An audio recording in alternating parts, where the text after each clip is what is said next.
दोस्तों वर्तमान समय में एईपीएस से संबंधित ट्रांजैक्शन करने में समस्याएं बढ़ती जा रही हैं और कुछ समस्याएं तो सर्वर से संबंधित हैं और कुछ समस्याएं ऐसी हैं जो कि बैंकों के द्वारा नए नियम और होने वाले फ्रॉड को रोकने के लिए किए गए परिवर्तन के कारण आ रही हैं।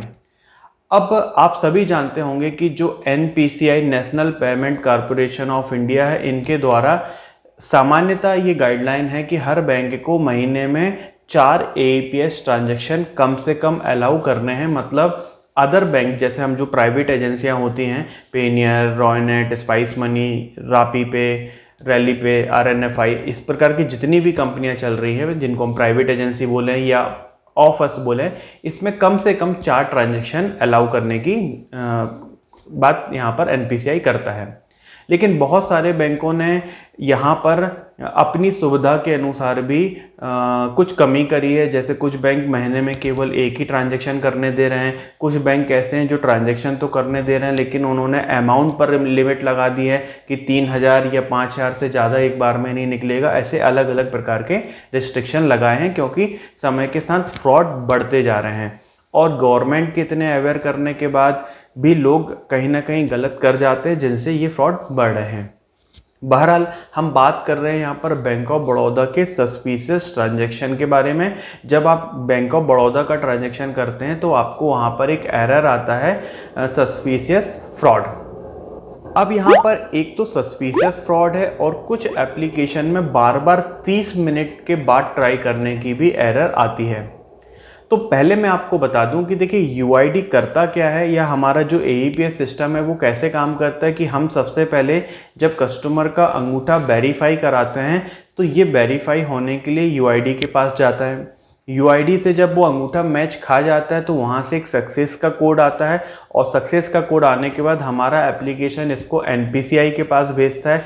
एनपीसीआई संबंधित बैंक के पास वो रिक्वेस्ट भेजता है और बैंक में जो भी सेटिंग होगी उसके हिसाब से एक रिस्पॉन्स कोड आता है, या तो सक्सेस होगा या डिक्लाइन होगा। ये डिक्लाइन के भी अलग अलग कंडीशन हो सकती है कि सर्वर बंद है या अगर वो कस्टमर को अलाउ नहीं कर रहा है तो सस्पिशियस ट्रांजैक्शन लिख के आएगा या वहाँ पर 30 मिनट वाली एरर आएगा। तो ये अलग अलग एरर जो है वो एक्चुअली बैंक का सिस्टम यहाँ पर देता है। यहाँ पर आपकी जो कंपनी है, एईपीएस कंपनी है, वो कोई भी हो सकती है, उससे इसका कोई भी संबंध नहीं है। लोग ये सोच के चलते हैं कि उनकी कंपनी से पैसा विड्रॉल नहीं हो रहा।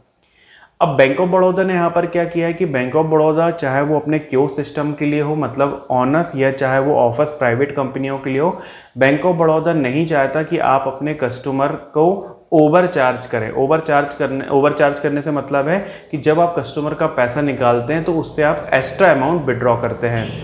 उदाहरण के लिए 1000 रुपये पे आप 1010 विड्रॉल करते हैं, 2000 रुपये पे 2020 रुपये विड्रॉल करते हैं।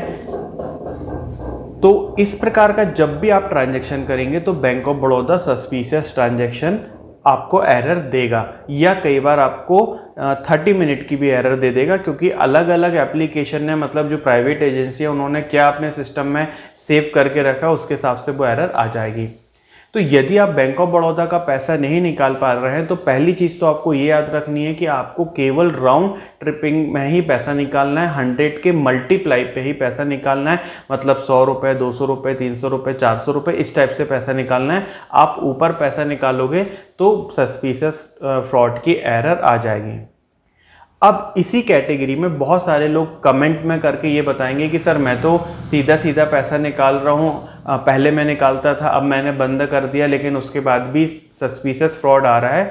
तो उसका कारण है कि पहले कभी आपने किया होगा, मल्टीपल कस्टमर के साथ किया होगा, तो बैंक ऑफ बड़ौदा ने आपकी आईडी, जो कि आपके पैन नंबर को आइडेंटिफाई करती है, पैन नंबर से आपकी आईडी को ब्लॉक कर दिया होगा। पैन नंबर आपका एक ही होता है। अब आप चाहे उसको स्पाइस मनी से निकालें, पेनियर से निकालें, रॉयनेट से निकालें या XYZ जितनी भी कंपनियां चल रही हैं जिनका मैं नाम यहाँ पे नहीं ले पाऊंगा, बहुत सारी कंपनियां हैं, तो आप कहीं से भी निकालेंगे तो वो पैसा विड्रॉ नहीं होगा। हाँ, बाई चांस यदि किसी कंपनी से निकल भी गया, इसका मतलब है कि उस कंपनी में अभी तक आपका बैंक ऑफ बड़ौदा से डेटा नहीं पहुंचा है कि इसका हमको ब्लॉक करना है। तो हो सकता है कि एक कंपनी, 2 कंपनी में आपका डेटा अपडेट हो गया हो सर्वर पर, या किसी बैंक में हो गया हो, क्योंकि जो हमारी प्राइवेट एजेंसियां सामान्यतः 3 बैंक का APS चलाती हैं, या तो यस बैंक का, या ICICI बैंक का, या RBL बैंक का। तो हो सकता है कि यस बैंक और ICICI में आपका ब्लॉक ऑलरेडी हो चुका हो, लेकिन आप कोई ऐसी कंपनी यूज़ कर रहे हो जहां पर अभी RBL में आपका ब्लॉक ना हुआ हो, तो आप ट्रांजेक्शन कर पा रहे हो। तो जिनका पैन नंबर के बेस पे अगर बैंक ऑफ बड़ौदा ने ब्लॉक कर दिया है, उनका तो कुछ भी नहीं हो सकता। अभी ब्लॉक है, हमेशा वो ब्लॉक रहेगा, वो लिस्ट वाइट लिस्ट नहीं होगी, ठीक है। तो आप उसका पैसा कभी नहीं निकाल पाएंगे। तो अब ऐसे लोगों के लिए समाधान क्या है कि आगे से एक तो वो ओवर चार्जिंग ना करें, मतलब अमाउंट को 10, 20, 30 करके ज़्यादा ना निकालें।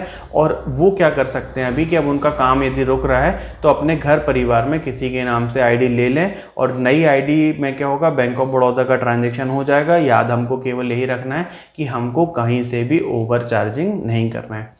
तो मेरे हिसाब से यदि आपने वीडियो पूरा सुना होगा तो आपको समझ में आ गया होगा कि सस्पिशियस फ्रॉड एरर क्यों आ रही है, और इसका सल्यूशन केवल और केवल यही है कि अगर आपकी ID से विड्रॉल हो रहा है तो आप ओवर चार्जिंग ना करें। आशा करते हैं वीडियो आपके लिए हेल्पफुल रहा होगा, इसलिए आप इसको लाइक कर दीजिएगा। यदि आप हमारे चैनल पर पहली बार आए हैं तो हमारे चैनल को सब्सक्राइब कर लीजिएगा, नोटिफिकेशन बेल आइकन दबा दीजिएगा, ताकि जब भी मैं कोई नया वीडियो APS से संबंधित लेके आता हूँ तो उसकी जानकारी आप तक पहुँच जाए। वीडियो देखने के लिए बहुत बहुत धन्यवाद दोस्तों। आपका दिन शुभ हो। वंदे मातरम। जय हिंद।